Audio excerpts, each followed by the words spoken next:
Okay, we should be. Hold on. Okay, we're good.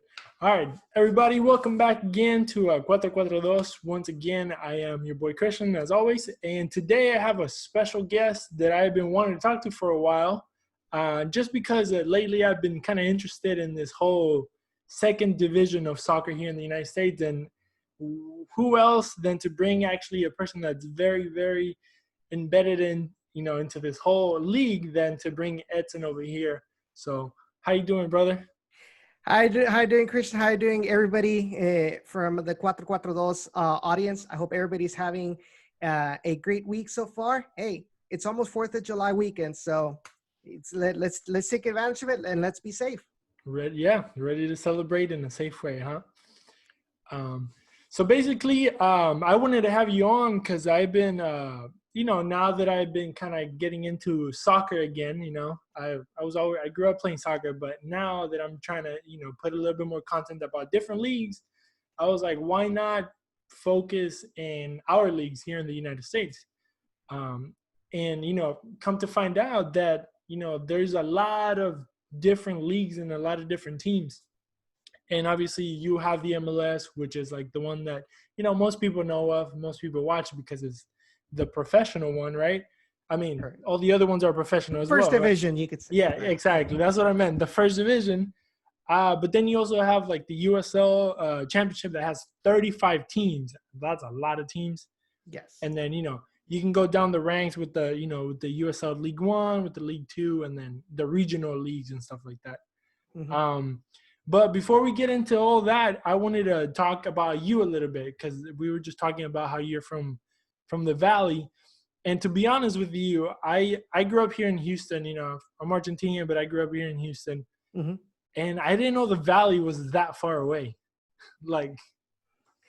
It's kind of interesting because before I lived in Houston, I spent a year at Texas A&M right out of high school. So in the Rio Grande Valley, our first instinct is to call the RGV the Valley, right? Yeah. So people at Texas A&M, they ask, well, where you're from, right? Well, I'm from the Valley. And a lot of people think like, oh, it's Brazos Valley, right? Because that they think of the Valley as Brazos Valley. So like, no. This is in South Texas. And so they said like, oh, San Antonio, Corpus Christi. No. More down. Yeah. Like this is like right in the border with Mexico. But yeah, it's usually about 5.5 or 6 hours, depending on how much traffic you have trying to get out of the city. Yeah. But yeah, it's really far away.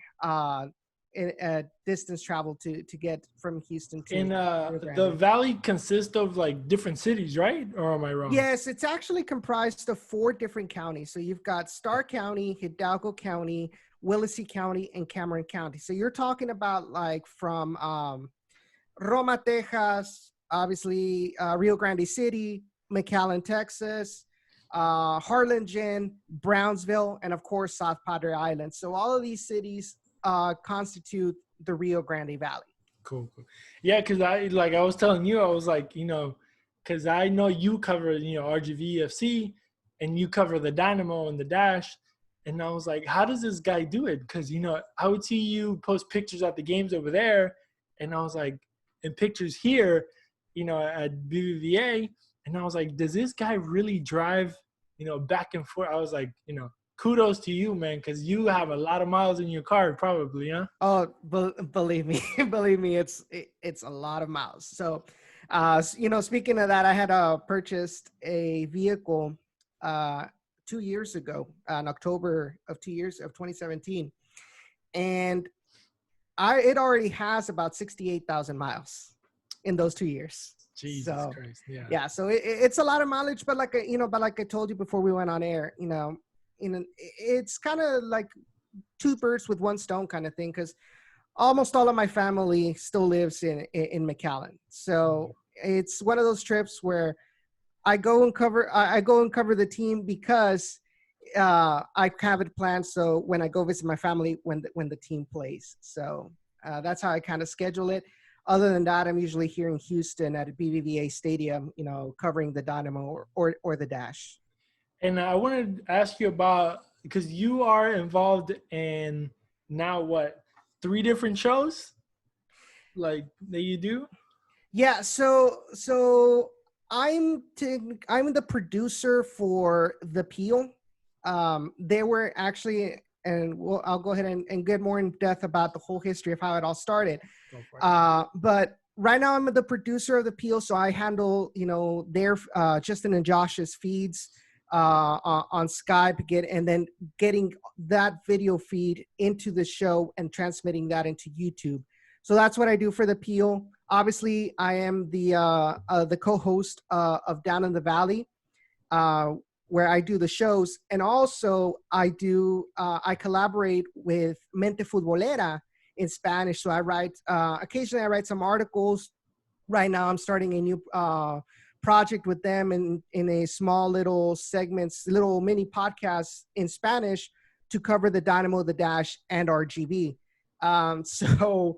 It's one of those things where I look at myself and like, how am I doing this? But honestly, it's like, I'm just kind of happy that I'm doing it because it keeps my mind occupied. It keeps my creative juices flowing. And when you have a full-time job where that's all you do, you have to be on your toes. And when you have with the weekends off, you kind of want to de-stress a little bit. And what better way to do it than participating in a hobby of something that you love? In my case, soccer. For sure, yeah. I mean, because you do a lot. So basically, most of your free time goes into this, or do you do anything else on the side? Because I know you play video games, right? I do play video games occasionally. I do a lot of modding. Like I do a lot of texture creation. So I don't know if you've seen in my lately in my Twitter account, I've been posting a lot of textures where I create like the shirts, I created the Houston Dash away shirts for GTA 5, the Toros away shirt. I was in the process of making a mod, which I did most of the stuff already for FIFA 20 to include RGVFC into FIFA 20. So it's one of those things where if I'm not doing something like that, I'm doing something else, but it has to be soccer related. And I really enjoy it because like I said, since I'm mostly in my apartment, almost all of the time when I'm not at work, instead of just moping around, I'm kind of doing, something that keeps me alert. Keep me busy. So, so how did your love for soccer start? Was it down in the valley? Oh, definitely. So the soccer runs in the family. My dad is a huge soccer fan. My mom's family, my mom isn't that much, like she watches Rayados. That's her favorite team. She's from Monterrey. She's from Guadalupe, Nuevo León. But on her side of the family, half of my uncles, half of my family are Rayados. Half of my family are Tigres. Oh. So you have that you get that culture of passion for soccer, like since you're a kid. You see baby pictures of me. I'm in a Rayados shirt, and I'm not afraid to say it because I know it's sacrilege. I know it's sacrilege for a lot of people, but you see baby pictures of me, and I'm wearing a Rayados shirt because both of my parents are huge Rayados fans. Oh. But, as I grew up and my uncles that are Tigres took me to the stadium, that love and that passion, like for Tigres, like grew on me. And from then on, it's like a huge Tigres fan. So the whole culture of loving this team, like, showing your love, like showing like almost every game every week, tuning in to watching the games, when you're at a carne asada, with friends or family that are also huge soccer fans, like the first topic that you talk about is, hey, ¿cómo le fue a Tigres? Or like, how did your team do this week or something like that? The constant banter, between different fan bases. So I was kind of involved with all of that, right? Now, when it came to American soccer with MLS, obviously I had a couple of cousins that live here in Houston at that time. Mhm. So when Houston Dynamo came around, they would invite us. If I was here, if I came with my family here to Houston, they would invite me, or they would talk about the Dynamo, and they would invite me to the stadium. So that kind of thing what kind of built up on it. Like I went, they would talk about the Dynamo. I kind of like, if there was an occasion when I somehow found a Dynamo match on TV, I'd start watching it down in the Rio Grande Valley. And it just, like I said, it was just one of those things where like you kind of grow into the culture of like, hey, you know what, like this is my team. Yeah. To follow. You start gaining the culture of hating Frisco, hating Sporting Kansas City at that time. So you kind of learn about all the traditions. And then when I first came to BBVA Stadium, man, it was just like, it was just amazing. Because obviously I've been to stadiums in Mexico. I've been to Universitario for Tigres. I've been to Tecnológico at that time from Monterrey. But seeing a modern stadium at that time, like in person, it was just one of those things where like wow, like this is how far American soccer has gone. And for some point, I was actually considered, because I have a lot of friends in forums in Mexico, in Mexican forums, and I was known as the soldier of MLS, because always talking good about like MLS because of the experience that I had learned, started watching the games. Like you kind of see like they were always minimizing MLS. Oh, they're not good, blah, blah, blah. Like, no, this is what you need to watch out for. It's like, you just, you're a gringo. So your opinion doesn't count kind of thing. But, and that's how it kind of is. I became a fan of the Houston Dynamo in that aspect. Now, fast forward to 2015, and that was when RGV was announced. And the Valley had a couple of teams before in the USL PDL, the Premier Development League, RGV Bravos and the RGV Grandes. In those two teams, I went to like maybe one or two games, considering that I was like, with the Bravos, I was very like 16, 17. So I didn't have my own car yet. And the stadium where they were playing was relatively far away in Rio Grande Valley terms. So I didn't have the freedom to go to the games as I pleased, but I would kind of follow, the news, saying, oh, what were the results, and kind of like that. But fast forward to 2015, RGVFC was announced, and 2016 in its inaugural season, once again, because usually I was working a part-time job, so I was usually working on weekends, but I was always like on the news or on social media, like trying to see like, okay, what were the results, and kind of keeping up with the team, looking at like, okay, who was brought down from the Houston Dynamo and things like that. It was until the later part of the season when I kind of fit my schedule around to have, the afternoons off on Saturdays, where I was actually able to make it to more games. I actually joined the RGV Stampede, and the later part of the season, I was there for their playoff game against OKC Energy. So, I became more and more involved with RGVFC as time went on. Mm-hmm. Now go ahead. No, keep going. Now the idea of being a podcaster, or being that involved in having your own social media accounts dedicated to a team, it really did not happen until 2017. My idea was, I was I'm going to be honest, I was in the middle of class in college. I was bored because I already knew the material, so I was bored. I was like, you know what, the local media, whether television or radio or newspapers, was doing a horrible job covering the team, So I was like, maybe I should take it into my own hands to inform the fans of what's going on with the Toros, especially when it came to how the relationship between the Dynamo and RGV worked, which was never talked about at all, by the media. If anything, the occasion where they would just say what the score was and things like that, but a more in-depth analysis just never happened, right? So I came up, I created a Twitter account at that time called La Carga Naranja, and that was what it was. It was, it was just an account that was just dedicated to see like the scores, kind of explain some sort of the processes that were happening between the affiliation.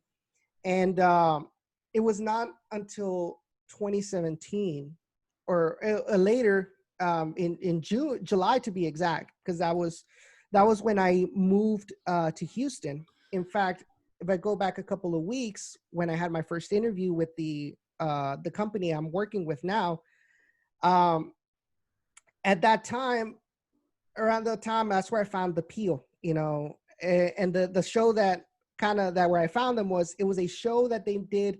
I believe it was it was either before or after a Texas Derby.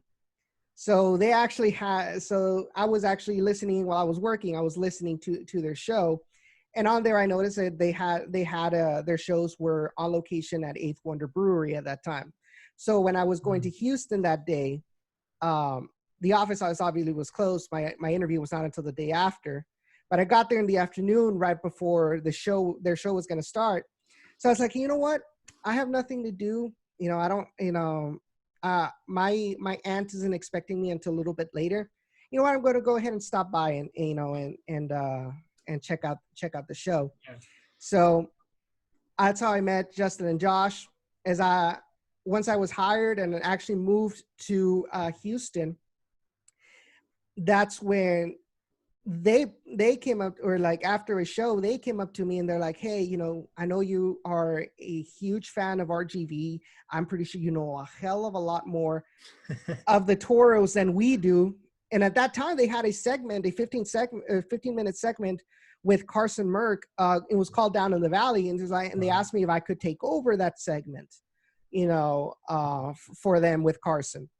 And I wholeheartedly agreed. And that's where it all started from. After that year, at the end of that year, they said, hey, if you want, you can make it your own full show. And from then on, that's where it's nice. That's where it's grown to.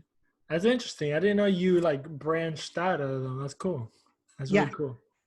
That's cool. And do you know how long they've been doing that show? For a while, huh? I think it might have been like a year or two, but the Down in the Valley segment was probably started at the end of 2016, if not early 2017. It wasn't an old segment probably during the duration of how RGV was born, you could say. And I was gonna ask you, because I saw you at the game against Galaxy, the first Houston Dynamo game this year. And you looked very professional. You had your own little camera and you had like a little microphone. No, and I was, I didn't talk to you because, I'm kind of shy in person. Mm-hmm. And also, I didn't want to bother anybody where they were, working, but I was going to ask you, like, how did you, like, do you have any background in like media or like stuff like that? Or it also came from like that passion of wanting to be, embedded in the culture and like transmitting that to the fans and stuff like that?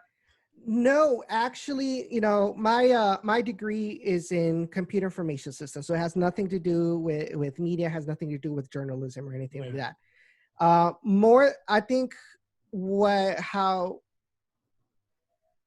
why it became like that, and I have to really thank Victor Araiza and of course Jorge Clara of Deporte Total USA. I think they were the two people that usually go in the press box at Houston Dynamo that kind of mentored me and guided me into the direction of, hey, if you're going to be here in the press box, you have to take this seriously. You know, you have to show up in a professional manner, and that includes your dress code and anything like that. Yeah. I know Victor Araiza helped me out with trying to find the tripod and some different not supplies, but the different elements that you need, microphones, stuff like that. Obviously, Sean Ringrose was also a huge help during the time that I was with Generation Orange.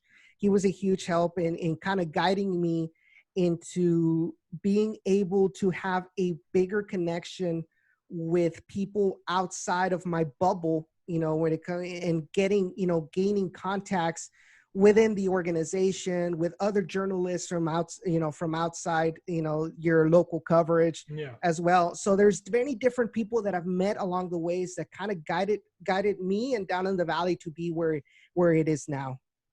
Cool. Yeah. I mean, yeah, all those people that you named, I also follow, and yeah, they seem, that's the thing that I noticed when I went to the game, because that was the first game that I went as like a media member, whatever. Mm-hmm. It's weird for me to call myself media because I'm like you, I'm just like a regular guy, trying to do something. But it was interesting to see because everybody kind of knows everybody and everybody helps everybody. So it's like, because you would think, everybody, since everybody kind of does the same thing, they would be like competing or, just, how in different jobs or whatever, people tend to compete with people that do the same thing as they do, Mm-hmm. But I think, I think the reason that it is how it is here in with Houston media is that most of the people that week in and week out cover the Houston Dynamo are also independent members, are also independent media. They're not media. It's not media that come from Univision or come from ABC or all of the local radio or the local stations. It's people like you and I that are independent from the major networks and things like that. So the way they see it is, hey, if we want for people to cover the Houston Dynamo, to cover the Houston Dash, we all need to work together to build a foundation, to build a market, to make sure that the information is out there, collaborate with each other. So that way the big media realizes that there is a market for the Dynamo and Dash coverage, and they can start implementing that more into their TV stations, radio stations, or newspapers. Yeah, that's true. Yeah, I mean, that's a really good point. And like you said, independent people that actually care about the team and they're actually fans. And, like you, because the way that I see it also is like Houston kind of doesn't get, or the Dynamo and Dash don't get that recognition that the other teams do. Like if you listen to like the sports radio, other than Glenn Davis, like there is no other like soccer specific show, and like you said, we kind of had to create our own like space, I guess, for it. But yeah, I mean, Houston is not known for being a soccer city, but as we see it, and especially now that I kind of started doing my thing and focus like soccer in Houston, like you see all these teams popping up and like, the UPSL, and just like the soccer culture is big, and we just don't know it because nobody's caring enough to cover it. So correct. But yeah, I mean, it's cool to see because when I first started, to be honest, when I first started my Come and Take It podcast like 2 seasons ago, I was like, is it possible that I am the only one, covering the Houston Dynamo? And then I started looking up, and then I saw Generation Orange, I saw the Pio, I saw you Down in the Valley, I saw Glenn Davis, Deporte Total USA, and like you start seeing all these, and we're like, whoa, like what happened? Where are these guys coming from? Like, why isn't anybody picking these guys up to like, show off soccer and stuff like that? But it's cool. It's cool to see that, the guys from Appeal kind of helped you out, gave you your own show, gave you an opportunity, gave you a chance, and they saw how passionate you were. I mean, I just think it's cool. It's cool that everybody helps each other and everybody's kind of nice to each other, you know, in that sense. Yeah, and gotta hand it to the guys is like it's become more than just a partnership. Like it's become a true friendship between me, Josh, and Justin. So that's good. And you can kind of hear it in the because I listen to all the shows that you guys do, and Generation Orange and everybody, and you can see that friendship. So it's cool that it's not only like partners and like business in a way, but it's actually friends that just want to talk soccer. And it kind of takes you back, like, going to your family reunion when you're just like talking crap and like, shooting shit and stuff. Yeah. So it's cool. It's cool. But let's get into the USL. It's coming back next weekend, right? Not this weekend coming up, but correct. July 11th. Yeah. July 11th. So I was seeing that some teams are, I don't know if it's USL specifically, but for example, Real Salt Lake is that they're going to have fans. Do you know if that's going to be everybody, or do you know if it's team by team basis? So basically it's on a team by team basis. I know Louisville City is actually going to have their home opener in their brand new stadium on Sunday, on Sunday the 12th. Real Monarchs has also announced that their home opener is going to be with fans as well, which is also different subject right there with the whole NWSL Challenge Cup. But other teams, for example, I know that there are some other teams, for example, San Diego Loyal, LA2, that have announced that either they have to find an alternate venue. For the example of San Diego, I mean, they play in a college stadium, so the college did not allow them to go back into playing into that stadium. So they had to find an alternate venue, and with the number of cases so high there as well, they're probably going to be playing behind closed doors.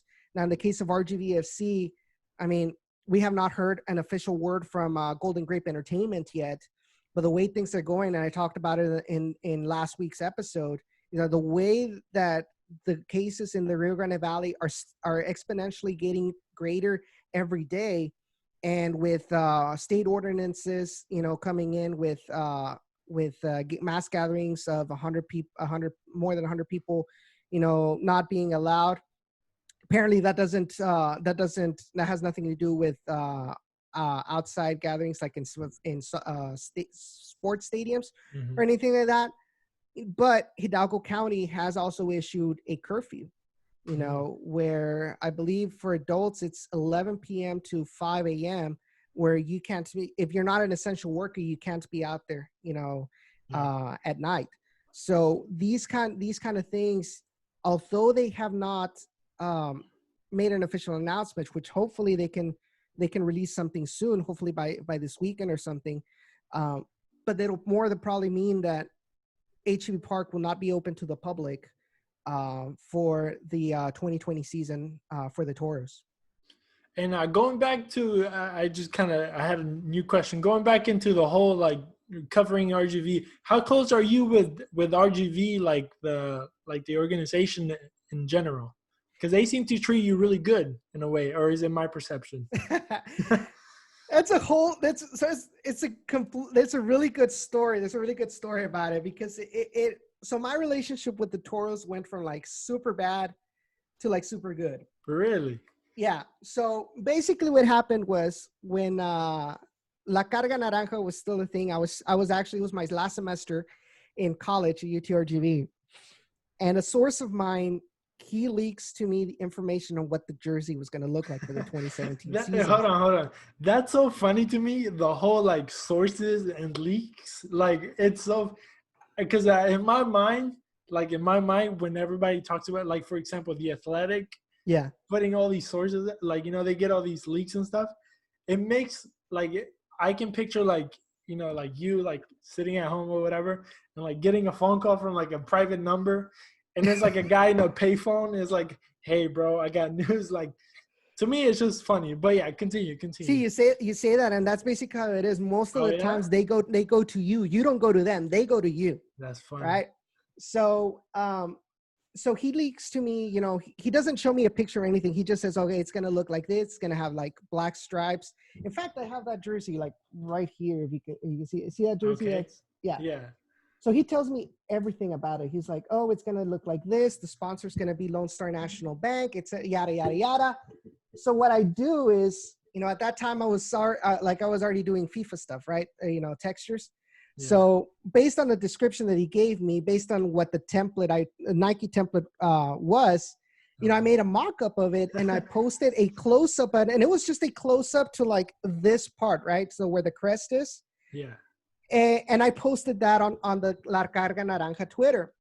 So I get a message from one of the guys at the Toros. He was actually like the liaison between the Stampede and the organization. Yeah. And he tells me to take it down because apparently the president of the Toros was mad that he had leaked it. He even went as far to say that they were going to have an event, a jersey reveal event, and that I had ruined it, yada, yada, yada. Oh no. So I was like, okay, I'll take it down. But it was funny is that a lot of the people that saw that leak, they loved the kit. So instead, I felt like instead of going with that momentum, they decided to just axe it right there, right? And from what I've been told, you know, that president at that time, Bert Garcia, he was not happy about that. In fact, I had applied for a press pass for La Carga Naranja at that time. And I want to assume that it's because, well, you know, I was so brand new, so I didn't have any reputation at all at that time. Yeah. But I was rejected, you know. So once I came to Houston and I started working for the Peel, or not working, but I collaborating with the Peel, I applied again, and this time it was actually accepted. To get the press pass for RGVFC. And then there was a huge shakeup at the organization. The president stepped down. A lot of the people that were in the organization, they left. You know, a huge shakeup. They brought in a lot of new people.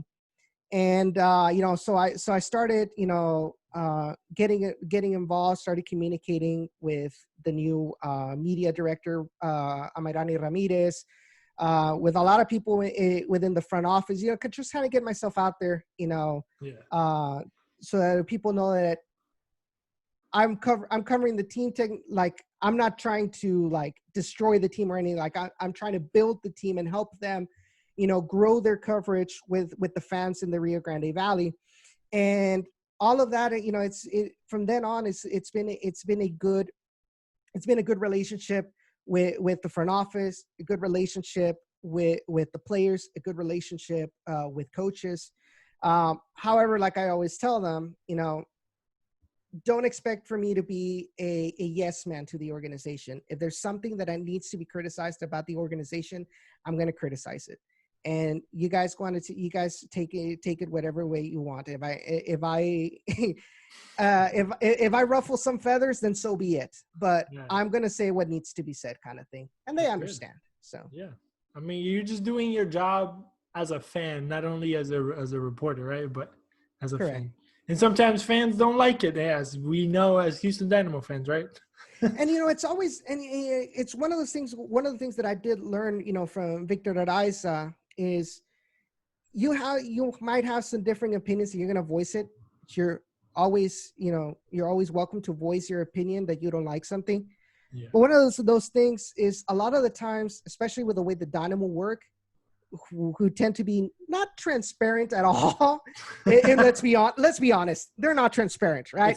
It's true. So we see a couple of things and we assume things happen because of this, when in reality, it's because of something else. So you always have to give the organization an opportunity to give their side of the story.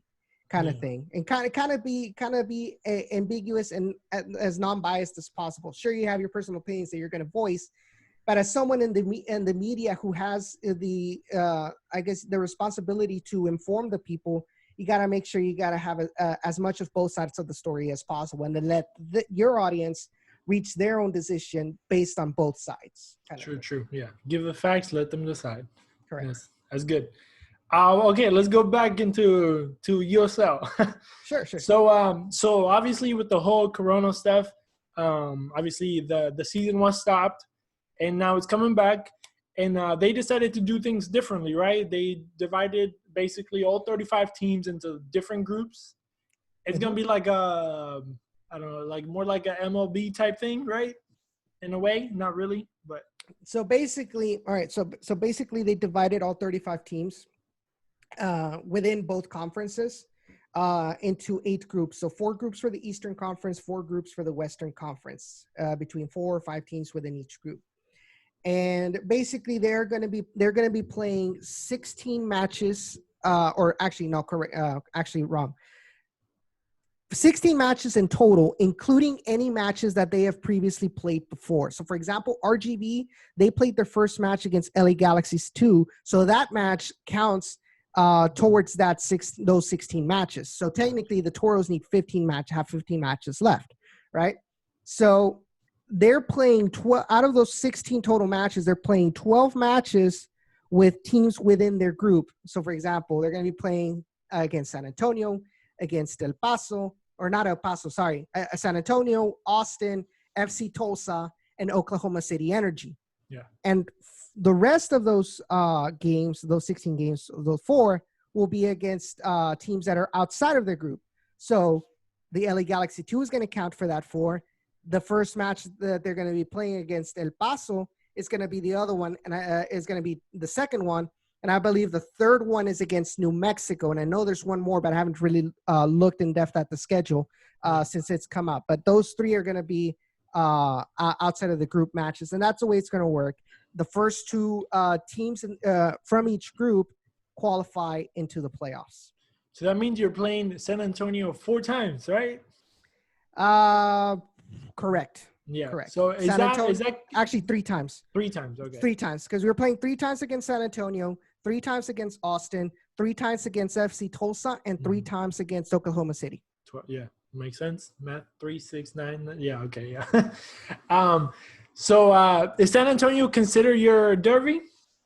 The RGV? Most definitely. Yeah. Most definitely. Since the beginning. How much hate is there? Definitely a lot of heat in the beginning. Mostly, and here's the thing. So in 2016, obviously that was when we had our best lineup. It was a team that was promised to be a championship.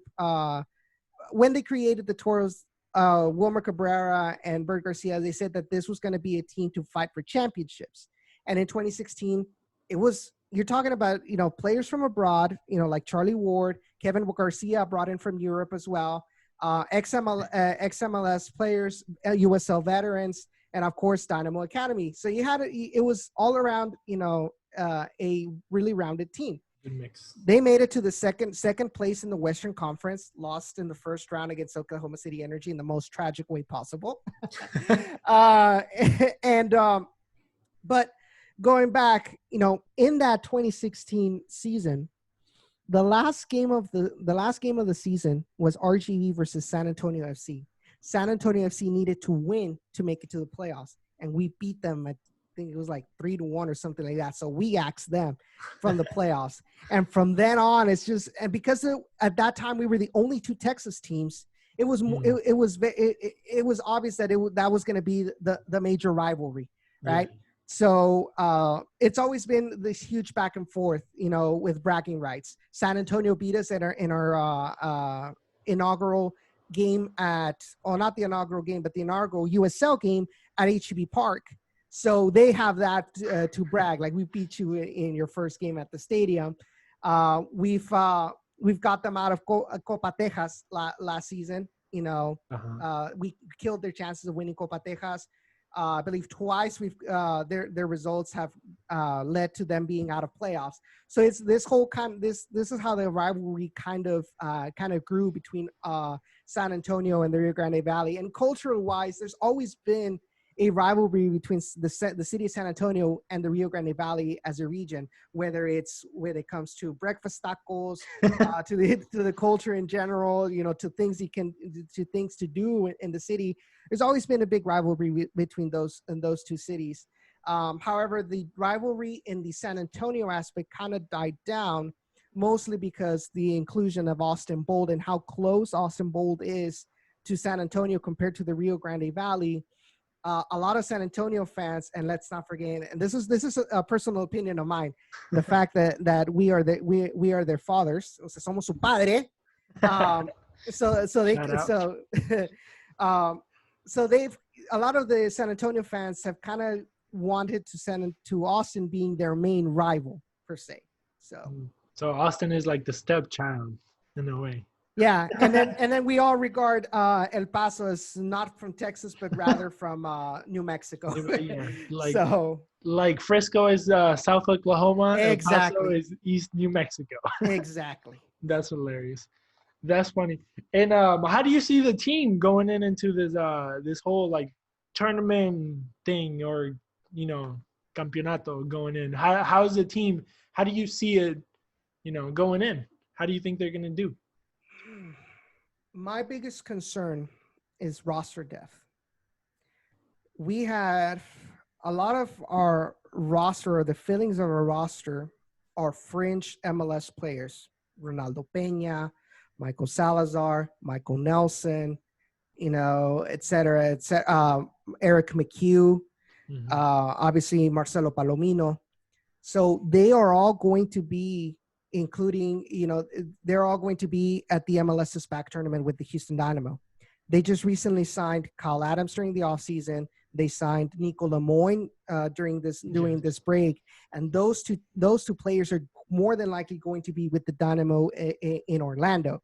So the RGV is just left with their base. And I think on last Friday when we had a press conference with Coach Echeverri, he mentioned that we had around 18 active players on our roster that are available, that are not going to be with Houston, in one way or another. So you're talking about a condensed tournament where you're going to have, 3 weekday matches within these 16 games. And so Coach Echeverri has to find a way to rotate them and be able to avoid injuries, avoid players contracting the virus, et cetera, et cetera. So that is my biggest concern. I know we have the talent. We don't have the experience. We've outside of 2016, we've never really had experienced players, for the most part.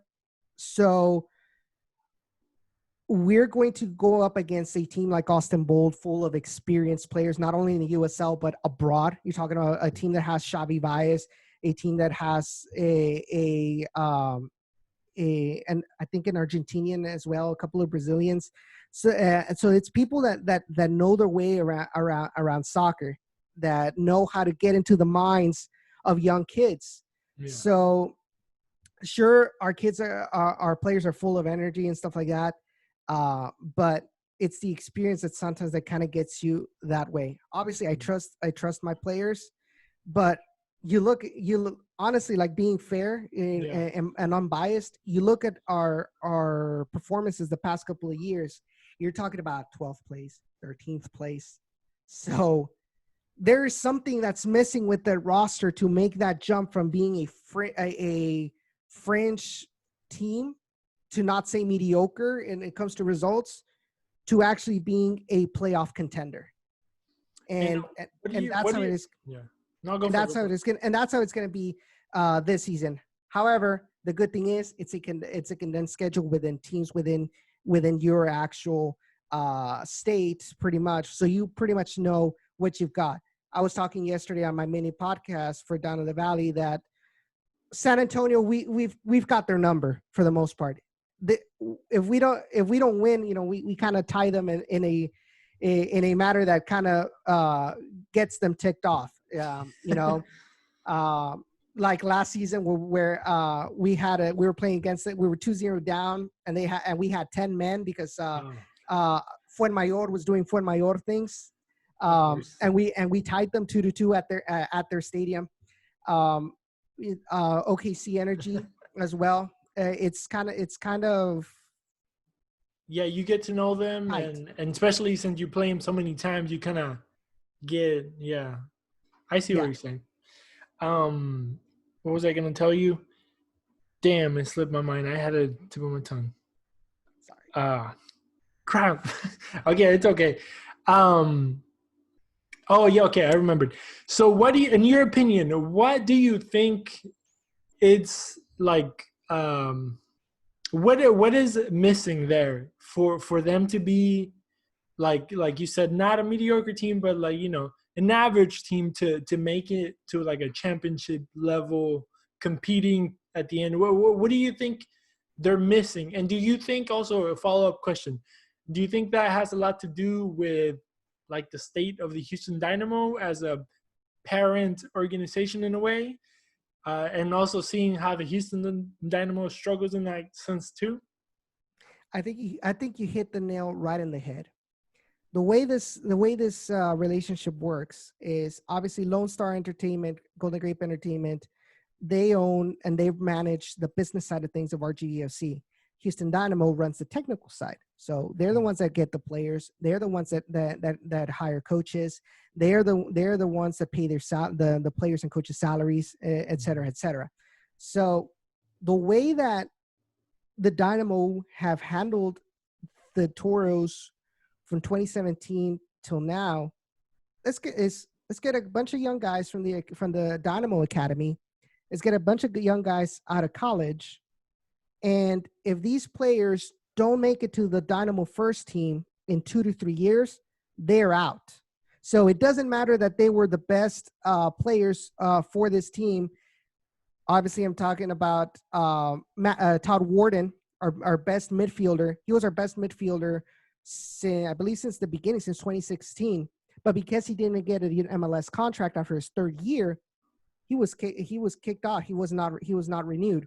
So fans that were starting to appreciate and show support toward these kind of players, well, now they don't have an idol anymore. Same thing goes with Chuy Enriquez. You know, he was the fan favorite, but because the Houston Dynamo didn't want him, now he's with San Antonio.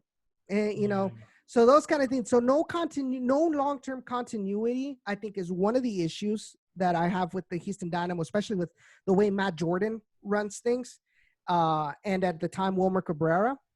Another aspect that I kind of have had a fault with him, mostly in the 2017 season, was in 2017, you signed Eric Bird, you signed Charlie Ward, you signed Kevin Garcia, you signed George Malky. So you're talking about, you know, the support, like the base of that successful 2016 season team. You signed them to a first team contract, but you never allowed them to go back down with RGV to continue developing. So we had to start our roster almost from scratch. The chemistry was axed, and we had to start from the very beginning. And these guys that were in Houston, outside of Kevin Garcia, they never got any minutes with the Houston Dynamo. So that's where the friction between both fan bases kind of started.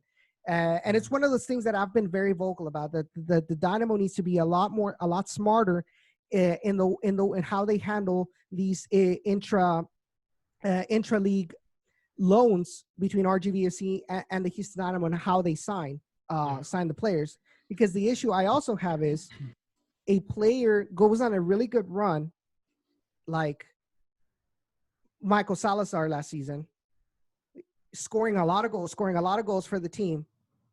And it's just as he's getting good, he's going to the Houston Dynamo. Yeah. So you never allow the RGV to get into a groove. Don't get me wrong.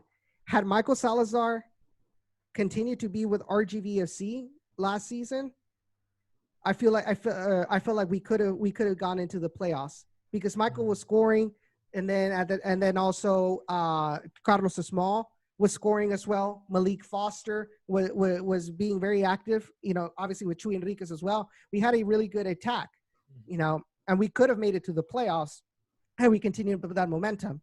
But as soon as we had some momentum, it was axed. We had to start from scratch. And then by the time we started going on a good run, well, we were already out of the playoffs. All that was left for us to do was play spoiler. Yeah. So a couple, I don't know, maybe like months back, there was like a rumor. I don't know if it was months or weeks back, but there was a rumor of that partnership kind of being dissolved in a way. And then, they were like, oh, no, it's not. But I actually wanted to ask you about it then. I didn't ask you. But my question to you was going to be, as a RGV fan, and also since you are part of that culture over there, was going to be, how does the fan base in the Valley feel about, I think I know, but, feel towards like the front office here in Houston? Because, I mean, honestly, with everything you're describing and everything that we are able to see, with the whole, picking players at their best moments, just to integrate them here and then not really giving them a chance in a way. And then also kind of leaving you guys with like the remainder of players in a good way, I guess. How's that sentiment from the Rio Grande Valley, people towards the front office here? Let me channel my inner Jerson Echeverry. No comment. No, I'm just kidding. No, I'm just kidding. I just needed to put it out to do that one time in this show. No, but a lot of people in the Rio Grande Valley, a lot of fans, a lot of people in the Stampede. I have a really close connection with the Stampede. I'm always talking with them.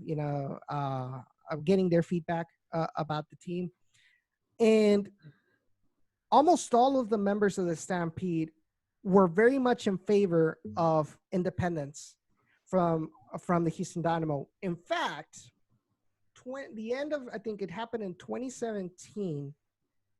Yeah, 2017, and I think in the beginning of 2018, there was two different instances where relations between both fan bases was like at its worst. And I'm talking about getting into Twitter arguments between members of both fan bases, insults being thrown around, you name it, right?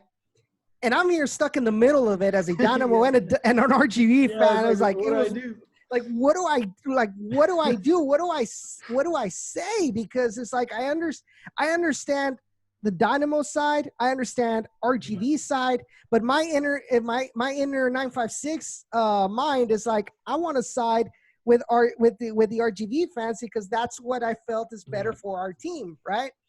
But and it was like so bad. I just wanted to. I was like, why am I in this? He just like stepped away. But, let let it cool down. Yeah. But I actually, when this whole leak that Glenn Davis declared that you were talking about, one of the things that I did bring up with my RGV guys, my RGV friends, is okay. Let's say that RGV does end the relationship with the Houston Dynamo, right? So now Alonso Cantu, the owner, has to deal with the added expense buying players, getting new coaching staff, getting new scouts, getting new front office members that handle the technical aspects of the team. Yeah. Unless Alonso Cantu gets other investors into the team, it's going to be very difficult for RGVFC to handle that additional expense like almost instantly, unless they move down to League One, right? Where the expenses are a whole lot less. So, you gotta think of it like that. Yes, as a fan, we want this team to be the best. We want this team to field the best players as financially possible. We feel that the Houston Dynamo really limits us in our potential as a team, a potential as a soccer market. But you have to look at it in the financial aspect of like, what happens if, because we want independence, that ends up leaving that it's unfeasible for Alonso Cantu to continue with this project and scrap it. And now we're left without a team. So you have to see both sides of the causes and effects of a decision as important as gaining independence from the team. How much is that going to affect the long-term viability of the team and the market? Yeah, that's a very intricate relationship right there.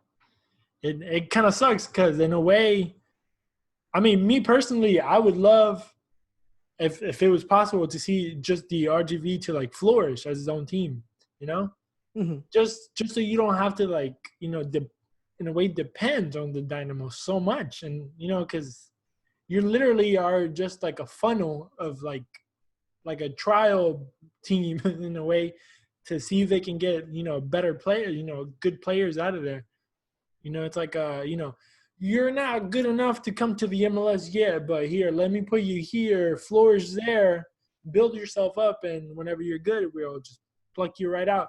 And then the team over there just kind of is like, wait, like, what happened with us? Like, it's like y'all are being used in a way, and it just kind of sucks. It does. And I think and I was talking about it with a couple of people the last couple of months in regards to that it seems like this whole relationship, it's a one-way relationship. The ones who gain the most are the Houston Dynamo and not RGV. And one of the things that irked me about that whole argument that I was telling you was happening in the past couple of years is that Dynamo fans said, oh, yeah, that's what you are, stay in your lane. You guys are not designed to win. You're an MLS2 team. You're not designed to win a championship. And then you look at New York Red Bulls 2 in 2016. You look at just last year, Real Monarchs, the affiliate or the MLS2 or the 2 team for Real Salt Lake. They won a USL Championship being a 2 team. Yeah. So don't tell me that it's not possible. It's the Dynamo wants RGV to be successful in USL Championship. And the way that they've handled the RGV, that's not their main focus. And how RGV was marketed was told to the fans when it first started that it was going to be a team that was going to fight for championships. And we feel very slighted as a fan base. Yeah. No, I mean, yeah. And the way that I see it, it comes from like the top in Houston. And unfortunately, I think everybody knows the situation. And it just kind of, unfortunately, kind of trickles down to you guys. You know, y'all get the short end of the stick in a way. But my next thing that I want to talk about, which I don't know how you feel about it, but I think I know how I feel about it, which is the promotion relegation. Me personally, like I was talking to my dad yesterday, and I was telling him that I was going to talk to you and stuff like that, and you know, the whole Division II of soccer and stuff like that. And I was like, but can you believe that I was like, nobody goes up and nobody goes down? And then obviously I had to explain to him the whole like business side of thing in a way that's the reason why the MLS doesn't bring it in. But I think it would make soccer so much better to have like teams wanting to go up and teams not wanting to come down. Like obviously it would make all these owners like literally put money in to stay on top. But what are your thoughts on that? I am a huge supporter of promotion relegation.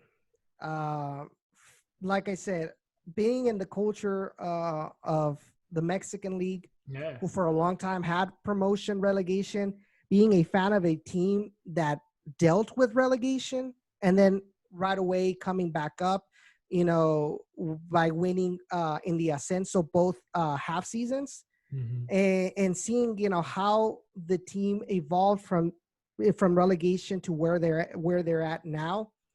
I feel like having relegation, like you said, it's going to make owners actually responsible in how they prepare their team. Because right now you have no impulse to make a good team other than winning a championship. But only one team wins the championship, right? Likely. So right now at this point, and I hate using, actually taking it back, I like using the Dynamo as an example. But right now, Gabriel Brenner and the ownership group of the Houston Dynamo, they really have no impulse to make this team better, to spend more money into the roster. Why? Because they know even if they have a horrible season, they're always going to be in MLS. Yeah. Whereas, let's say in Mexico, when we did have promotion relegation, you had teams like Necaxa, León, like Lobos Buap, where even if they couldn't necessarily buy players, they could try to get some loans of decent players that will allow them to stay in the Mexican First Division. You saw Cholos 1 or 2 years after they ascended from Ascenso to First Division, they won the championship in Liga MX. So it allows owners that have the means to invest in their team. It allows them to do so because they don't want that all that work that they did to come up to lose it, or they don't, or owners, historic owners like, let's say, Atlante, who are in the Ascenso right now, but they were a historic team. They are, yeah. That because of mismanagement by their front offices for many years, they lost their first division status. And that is actually an effect. There is an actual, what's the word I'm looking for? Punishment for not taking things seriously. I just feel like having no promotion, have no relegation, really feeds into the mediocrity of the lower side teams. Yeah. No, yeah. I mean, I completely agree.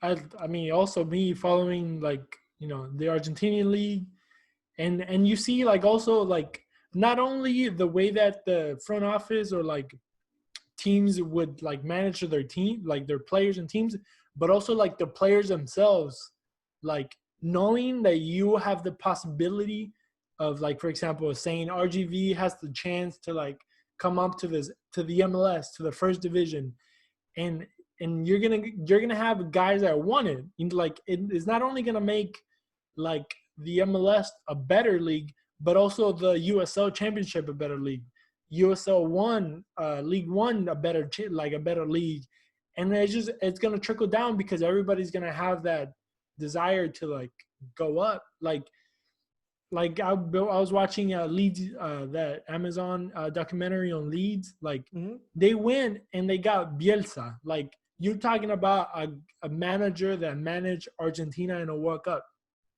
and it Leeds United. Like, yeah, they might be a historical team like in the name, but it's in the second division. Like, teams that, you know, they want it, they're gonna go out there and, you know, put their money where their mouth is, and they're gonna not only, because then you, like, for example, the Wolves right now in England, like, they went out there, they made changes, they bought players, they bought the Mexican guy, blanking on his name. Yeah, like, you know, you go out there and you buy good players, and look at them now. They're fighting for a Champions League spot. Like 2 years ago, they were, you know, in the second division, and now they're in a possible Champions League like status. Leicester City. Let's not go that far away. Exactly. They won the championship, right? Like a couple years ago too. Yeah, and right after getting promoted. And like literally that puts your whole team, like your whole city, like on the map. Like now they are the team. Like whenever you say Manchester United, you say Arsenal, you have to say Leicester City, you have to say Wolves. You kind of have to include them in that, because now they turned around. And also the money side, like once you make it to the Champions League spots, once you make it to winning the Premier League, that brings a lot of cash. That brings a lot of promotions. That brings a lot of sponsors. That brings a lot of money that you can, you know, buy players and keep your team competing. And I don't know why the U.S. is the way that it is, you know, like it pisses you off. And I think it all goes down to sports culture. In American sports culture, there is no such thing as relegation. and they want soccer to be the same way. They want soccer to be in conferences. They want soccer to have a specific schedule due to how big, the variance in climate is from north to south, where if you try to play in the winter, like you have snowstorms in Minnesota that it won't allow you to play, which that is understandable. But the refusal to deal with promotion relegation, their refusal to kind of allow the nature of the sport to grow, soccer be its own individual identity rather than being a copycat of every other nation. Salary caps, college drafts, like all of that hindered MLS for a while until now, when we're starting to see MLS teams creating their own academies, and trying to keep up with the rest of the world. So I figured like if we've already going through academies, we're starting to assimilate some of the world soccer culture into MLS. Why not go with promotion relegation? Now, here's the thing, though. I always love playing devil's advocate with myself. The thing about it is you have a lot of teams in USL Championship that are still playing in baseball stadiums. I mentioned San Diego Loyal. They're still playing a college stadium. They don't have soccer-specific stadiums. A lot of these teams, if not all of them, they're operating at a loss. So I feel, and also the talent level. I feel the talent level between MLS and USL, outside of teams like Phoenix Rising, it's a huge disparity. Yeah. So I feel that's also what fuels the whole idea of promotion relegation between MLS and USL.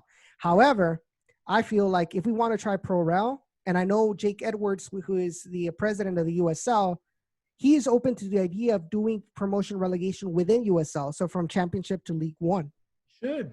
So once League One has more stability financial wise, more teams with it, they're open to exploring the idea of promotion relegation between those two leagues. So I feel if that is successful, I figured maybe MLS might follow suit.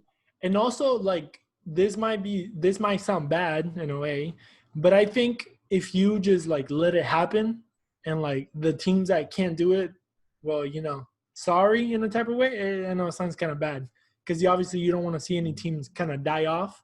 Mm-hmm. But if you're looking for like the betterment of like soccer as a sport here in the U.S. and having the competitiveness of like a European team or like a Mexican league or South American league, like, sometimes you're just gonna have to,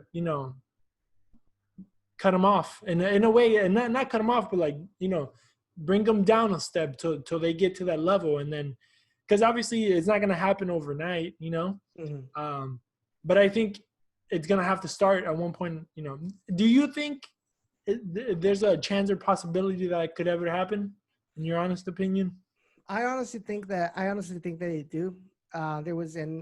Mostly also because, like I said, Jake Edwards, the president, is open to the idea, but also most of the fans are open to the idea.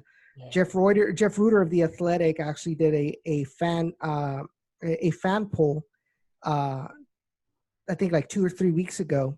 And one of the questions was, are you supportive of promotion relegation? And the majority of the fans that answered that survey said they were in favor of promotion relegation, which I feel is a lot higher compared to MLS fans if you ask them the same question. So, like I said, I think what my idea is, and it also an idea that handles your issue that you're saying about teams that might not be ready to make those jumps. Keep League One for those teams that are still not financially stable. Yeah. And then add a USL Premier. So between Premier and USL Championship, you have teams that are more than capable financial-wise to deal with the ups and downs of moving up and down within those two region or those two leagues, and have a fan base that are going, regardless of whether they're in Premier or in Championship, then they will stick with the team. Yeah. And and then also like another thing is that I was listening to the Soccer Cooligans. I don't know if you listen to them. and they were talking with some dudes, and they were talking about how, like, for example, in like I was gonna say Brazilian countries, in Brazil or like Argentina and stuff like that, like there's a thing of like, when you sell players, you get money for that. Like obviously you get like a kickback, and that's why those teams like develop their academies, which is something that we are seeing right now, right? Like the academies having, signing 15-year-old kids that, maybe at one point in time you'll be able to sell them off and, make profit for your team. And that's part of the culture too, like having like those, like you yourself building your players, building your academy for profit, like the whole business side of soccer in the world is kind of different to the business side soccer in the MLS, which obviously, it's not going to change overnight, because here in the US, we have a different mentality of sports. Like we see sports in a whole different way that everybody does. It's more business than passion in a way. But yeah, I mean, even me, like a Houston Dynamo fans, knowing that the Houston Dynamo might get relegated in the first 3 years of promotion relegation, I am open to promotion relegation. Like, and I think that's also one of the things is that the culture here with fan bases haven't established. So for example, in the case of the Premier League, in the case of Liga MX, most of the teams have been since the beginning of the century, if not before. Right. So they've established a tradition. They've established a long-term fan base that are passionate about this team, that are sometimes they're actual members of the team, of the club, with stocks or some way or another, but they are either, they've helped fund the team. Yeah. Whereas here in the United States, we're not allowed fan ownership of teams. We're not MLS doesn't allow teams to be able to keep all of the money that they get from selling players. It'll go, I think a majority of it goes to the league itself.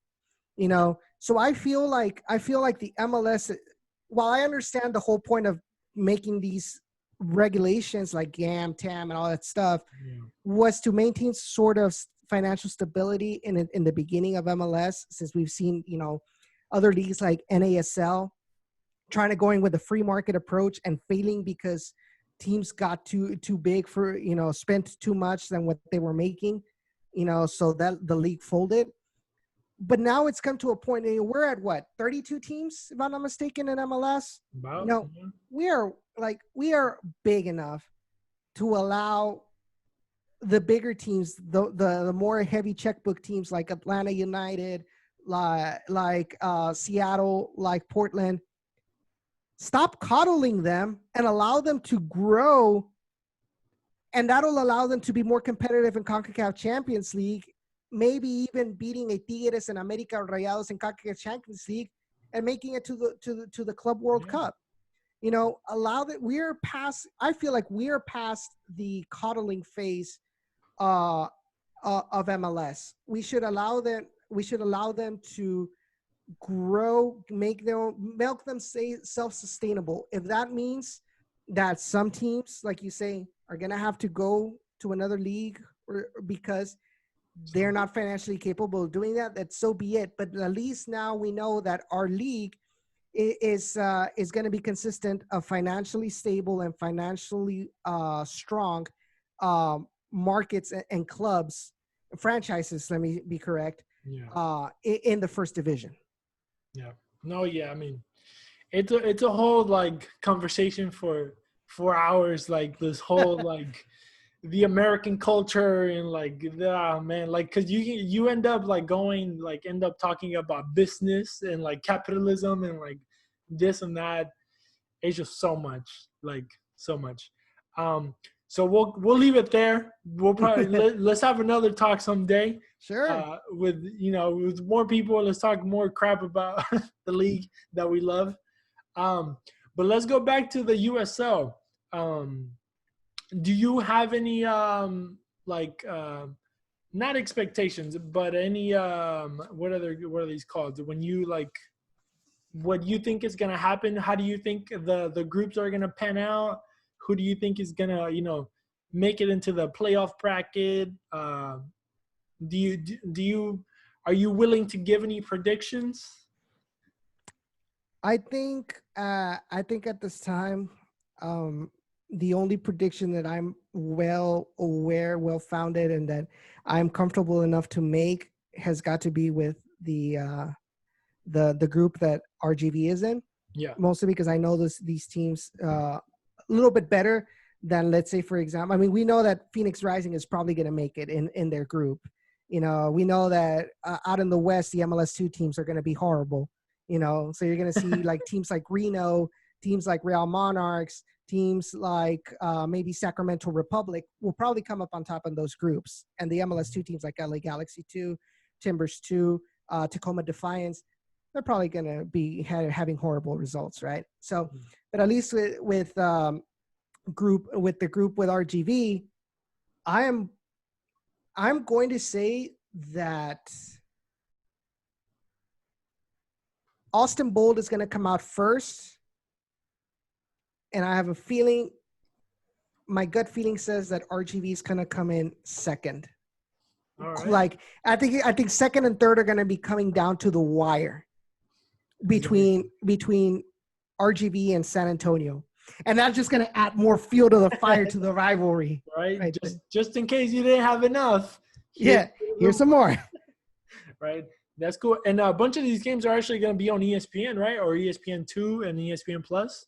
Actually, well, compared to other seasons, there's going to be more games that are going to be on ESPN2. In fact, today they released all of the games that are going to be on ESPN2 and ESPN Deportes. But the rest of the games, they're going to be on ESPN Plus, which is a subscription service. Yeah. Which honestly, you're paying I think it's like $5.99 a month. Yeah. But you not only get the USL, you also get Serie A. You get a lot of leagues. I think you actually get like the I don't remember. I have it, so I think it's like the championship or one of the cups. You get yeah. So you get a lot of soccer and other sports for $5.99 a month. Yeah. And then if you have kids, you get the whole package with Disney Plus for $12. And Hulu, yeah, that's the one we have. We have Disney for the kids, Hulu for my wife, and ESPN for myself. Yeah. So it works out good. But yeah, that was basically it, man. I think we could probably talk for more hours about this whole league stuff and soccer and stories and stuff like that. But I'm gonna go ahead and let you go. I know you have stuff to do. But before you go, if you wanna just let the people know again where they can find you, where they can hear you, where they can see you. Sure. So if you guys want to follow me, which I'm just going to say, don't follow me, please. For your personal sanity, don't follow me.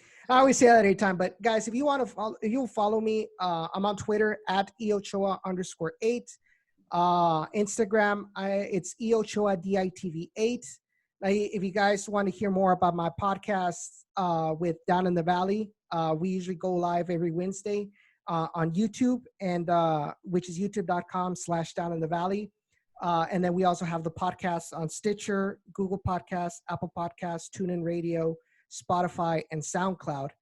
And of course, if you guys are more into the Spanish kind of things, I'm starting to create more content for Dynamo and Dash with Mente Futbolera on their website, mentefutbolera.com.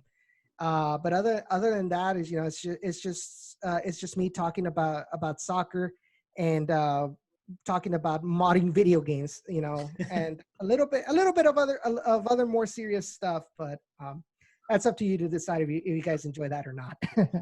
And just as a follower, I can say he's a good follow. If you want to be informed, he's good. He's a good. Also, I was gonna tell you, I was watching the MLS with Kalen Carr. They did the thing called The Movement, which is like a whole bunch of episodes. And I saw you in there because I remember. Yeah, they went down to RGV for an episode, and then I was watching it and I was like, "Well, interesting, RGV." And I watched it, and you were like center of the stage right there. Yes. So I believe I was already in Houston at that time, and I had no idea that was going to take place. I was part of the Stampede, but before I left. And then I came down there. I was playing the trombone, with the Stampede. And then like, oh, surprise. It's like Kalen Carr was there, like recording us. I'm like, oh, it's like, and then when the documentary actually came out, a bunch of my friends are like, hey, I saw you on there. Like, I was like, what? And then they showed me where, and I was like, nice. You're famous. yeah. Cool. You're a couple seconds famous. That's I mean, I like to say, like, I'm just like every other fan out there. I just happen to have a microphone in front of me, but that doesn't make me any better of a fan or any more of a passion of a fan than anybody that's out there. So that's one thing that irks me, is saying like, oh, I'm a better fan because I do this, I do that. Like, no, we all love this team equally. We all do different things to show our love for it. But at the end of the day, we are all Dynamo fans. We are all RGV fans. We are all whatever fan base that you wish and love.